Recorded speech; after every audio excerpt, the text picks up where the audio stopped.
Welcome back to Killer Stories. I'm your host, Bobby Holmes. So this morning I wake up and we have a ridiculous amount of snow outside.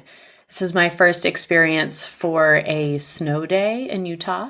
There's a 2-hour delay for school in this county, but my son is in kindergarten and he only goes for 3 hours, so kindergarten is closed for today. So I take him down to his children's center so that he can play in the snow with his friends this morning while I record and edit, and I come back and the power is out. So that's why my lighting's off. I busted out my new Lumi light that I got for Christmas, and it's been sitting under the tree, and I really did intend to wait until Christmas to play with it, but here I am today using it to record. I wanted to kick off today's episode by reading a review from Apple Podcasts. This week's review shout out goes to Amelia McCollum. She gave me 5 stars and titled the review, My Favorite. Amelia said, Bobby's stories are well researched and she is a joy to listen to. This is by far my favorite true crime podcast.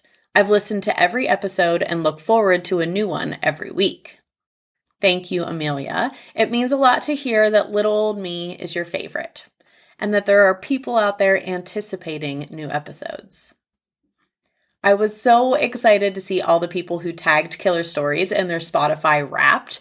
If you are unfamiliar, basically it recaps what you listened to the most in 2021 via Spotify.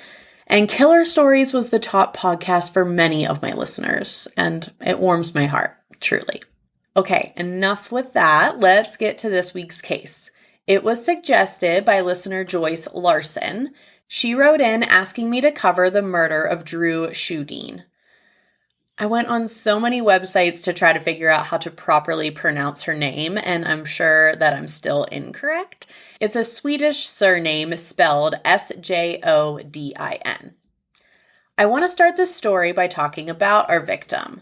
Dru Sjodin was born September 26, 1981 in Minneapolis, Minnesota. Her parents, Alan and Linda, got divorced when she was just a toddler. Dru and her brother Sven lived full-time with their mother, Linda, and their stepfather, Sid Walker. Dru attended Peacoat Lakes High School in Minnesota. She was very athletic, playing volleyball, basketball, and a member of the golf team. I played both basketball and volleyball in high school, and it requires a lot of time and dedication, which can be stressful on top of your studies. Having said that, Dru excelled academically. She was popular amongst her classmates, described as a girl who could light up a room just by walking in. She was beautiful inside and out. Blonde hair, blue eyes, and perfect porcelain skin, she was kind to everyone and always had a smile on her face. Yes, she was popular, but not your typical popular jock. Her kindness towards all students is why she was voted homecoming queen her senior year.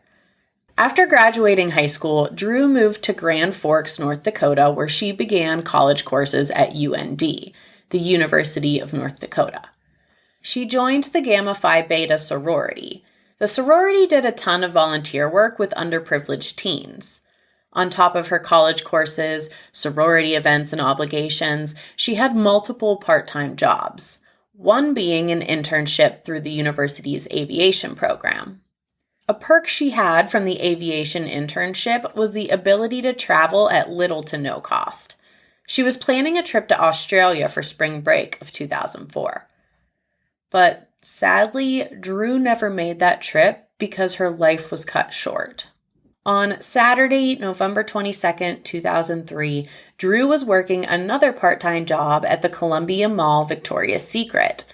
I don't know how she was able to do so many things while in school. It's impressive, really. After she finished her shift, she walked to the Marshall Field's department store where she found an amazing deal on a new purse. She apparently had a purse addiction. As she left Marshall Field's and walked towards her car in the parking lot, she called her boyfriend, Chris Lang. The two had been dating for about 5 months and were in the stage where you spend all of your spare time calling and texting one another. She was telling him about the new purse she snagged, and then Chris heard Dru say, no, okay, and then, oh my God, before the call was dropped.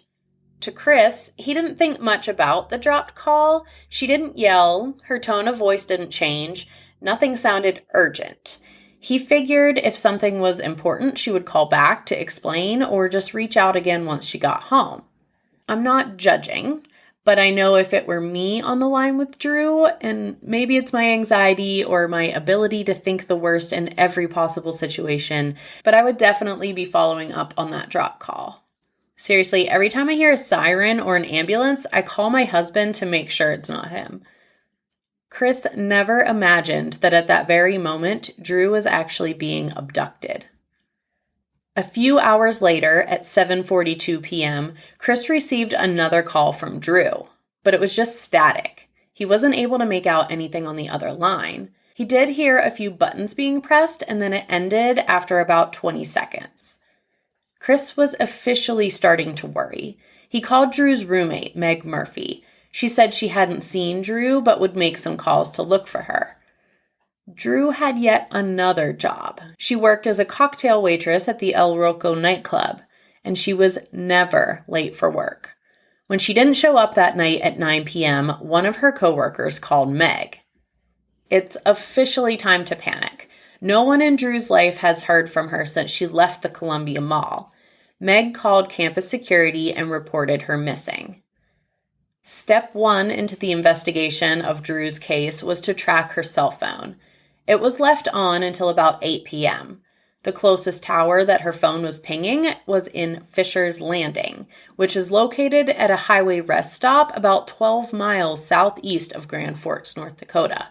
But at 8 p.m., the phone either died or was turned off. Dru's car was found in the parking lot at the mall where she left it. Her purse and newly purchased purse was inside of her car, but her cell phone and car keys were missing. Outside of the passenger door, lying on the ground, was a knife sheath. Now, let's talk about the man responsible for Dru's disappearance.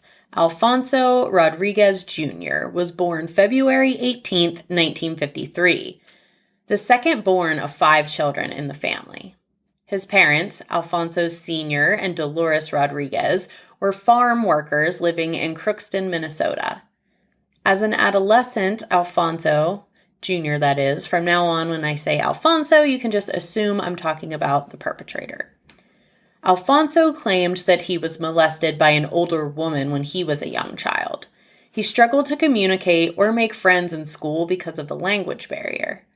His first language was Spanish and was having a hard time learning English. He dropped out of school in 9th grade and got a job at a local sugar plant. He experimented quite a bit with drugs in his teens, marijuana, hash, and his favorite, acid. It was the 60s and 70s, so that makes sense with the time period. When he was 21 years old, he committed his first sexual assault. He was hitchhiking and a woman stopped to pick him up. It literally blows my mind that this used to be considered normal.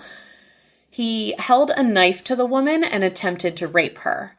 This was just the beginning of a long history of sexual offenses for Alfonso. It is thought that his actions stemmed from being molested himself as a boy.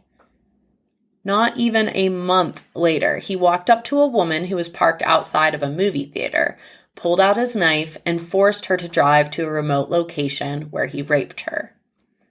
He was arrested for aggravated rape and attempted aggravated rape. He was sentenced to 15 years in prison for his crimes, but the judge wanted his mental state to be evaluated beforehand. He was diagnosed with anxiety and depression. You and most of America, Alfonso. But he received a further diagnosis of, quote, alcoholic personality disorder with some paranoid, schizoid, and antisocial tendencies. An alcoholic personality disorder? As in you get drunk and become a different person? Yeah, that's typically how it works. The judge allowed him to serve his sentence at the Minnesota Security Hospital in St. Peter. Literally, as soon as he was released, serving only a fraction of his 15-year sentence, I might add, he attacked a woman in Mankato, Minnesota. Or at least he was accused of attacking her. Given his rap sheet, I'm sure it was true. Either way, he was acquitted. In 1979, Alfonso struck again. A 69-year-old English teacher was out for a stroll one evening when he pulled up beside her. Alfonso attempted to force her in his car, but she resisted. He ended up stabbing her in the abdomen and her elbow, but she managed to free herself and ran for her life. The English teacher also had a knack for drawing and sat down to draw a sketch of her attacker while his face was still fresh in her mind. She called the police and showed them her sketch. It resembled Alfonso enough that they were able to make an arrest. He was charged with attempted kidnapping and aggravated assault. He was sent to prison for 23 years and was released in early May 2003. After his release, Alfonso moved in with his mother and landed a job working in construction. Everyone else said that he seemed to be doing well, but you know as well as I do that these sexual predators never change. In fact, he was offered sexual offender treatment while in prison, and he denied it. I don't think it should be an option at that point. He was labeled a level 3 sex offender, which basically means likely to reoffend. If that's the case, why is he released? Should level 3s not, at the very least, be housed and monitored in a halfway house of some sort? This seems crazy to me. Likely to reoffend. Yeah, let's just let him free and see what happens. I'll tell you what happened. 5 months after his release from prison, November 22nd, 2003, Alfonso abducted Dru Sjodin from the parking lot of the Columbia Mall. Missing person flyers were posted on every telephone pole and storefront in the area. Dru's parents were offering a $20,000 reward for anyone who helped provide information leading them to Dru. An anonymous citizen offered to double the reward in hopes that someone would be enticed by the $40K and speak up. Police searched far and wide for Dru, but there was no sign of her. They pulled the surveillance footage from the mall and saw her being forced into a red car. That car was traced back to, you guessed it, Alfonso Rodriguez Jr. Police decided to stake out his place and watch Alfonso before making an arrest. Even though Dru was still missing, they believed that her abduction was sexually motivated.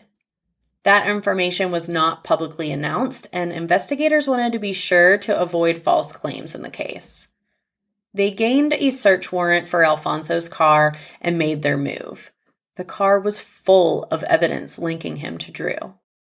Inside was a black woman's loafer, confirmed to be Dru's by her roommate Meg. Her other shoe was found days earlier under a bridge near Crookston. In the back of the car, investigators found a container filled with cleaning solution. Soaking inside that solution was a knife. There were traces of blood tested and confirmed to be Dru Sjodin's. Alfonso was arrested and charged with her kidnapping. He denied any involvement. He said that he was at the mall that day, but he was watching a movie, Once Upon a Time in Mexico.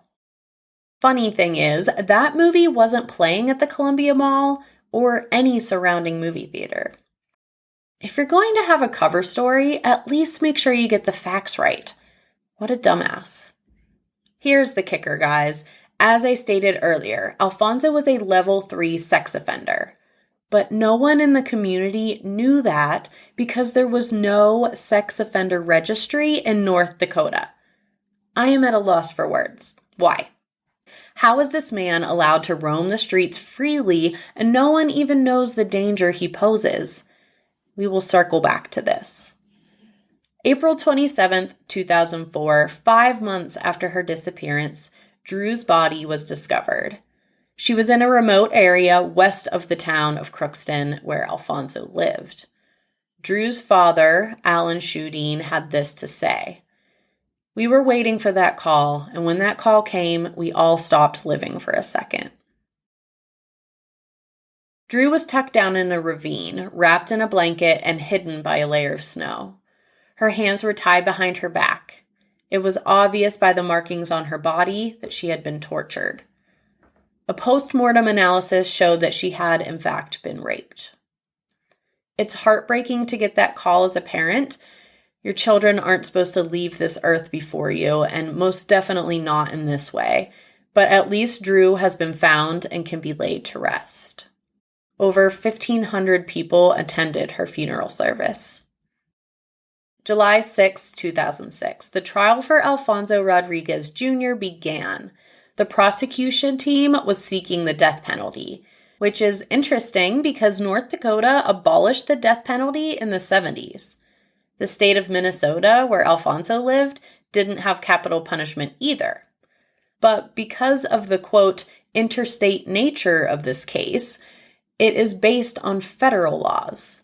Dru was abducted in North Dakota and taken across state lines into Minnesota, where she was raped and murdered. This raised a lot of mixed feelings within the community. Governor Tim Pawlenty said that he felt that heinous sex offenses like this should be subject to the death penalty. Fargo Roman Catholic Bishop Samuel Aquila said, quote, responding to this senseless act of violence with another act of violence through imposition of the death penalty does not erase the hurt caused by the first act. Rather, it reinforces the false perspective of revenge of justice. In doing so, it diminishes respect for all human life, both the lives of the guilty and the innocent. The jury found Alfonso Rodriguez Jr. guilty of first-degree murder in August of 2006. 1 month later, his case shocked the country when it was decided he would be sentenced to death. The last person sentenced to death in North Dakota was in 1905. Alfonso had been sitting on death row for 15 years. Just 3 months ago, September of 2021, his death sentence was overturned. Court of Appeals Judge Ralph Erickson says that there were issues in the trial that violated Rodriguez's right to an effective counsel. A former attorney, Drew Wrigley, stated, quote, they all can be synthesized down to failure of the defense attorneys to investigate and the issue of PTSD, which was raised at trial, and we successfully rebutted that claim. The court now says the defense should have put on more witnesses. These defense lawyers were hand-selected by Judge Erickson because they are experienced, highly intelligent, extremely hardworking, capable defense lawyers, and now here today calling into question the work of these defense lawyers." End quote. The guilty verdict is the same. That isn't changing. The retrial is for the sentencing only. Honestly, whatever keeps him off the streets. I don't trust our justice system to keep him in prison. I've covered too many cases where people are released early for heinous crimes like this and then reoffend. I just hope at the very least he gets life in prison without the possibility of parole. Remember how I said earlier that North Dakota did not have a sex offender registry? Well, they do now. On July 27, 2006, President George W. Bush signed the Adam Walsh Child Protection and Safety Act. This included Dru's Law, which was to establish a national sex offender database. The public now has access to information on the whereabouts of registered sex offenders regardless of state, territory, or tribal boundaries. I can't believe it took a tragedy like this to initiate a national database for sex offenders. Thanks again to Joyce Larson for suggesting this case. If you have a hometown murder or just a case that piques your interest, email me at killerstoriespodcast@gmail.com. This wraps up Killer Stories for 2021. I'm taking the rest of the year off to spend time with my family.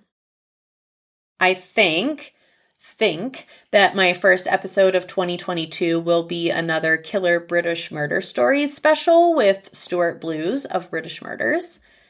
Don't hold me to that because it's not set in stone, but we are planning to record together right after the new year. In the meantime, you can follow me on social media. I'm Killer Stories Podcast on Facebook, Instagram, and TikTok, and you can find me on Twitter at Killer Stories PC. Thanks so much for listening. I will see you next year. Until then, this has been a killer story.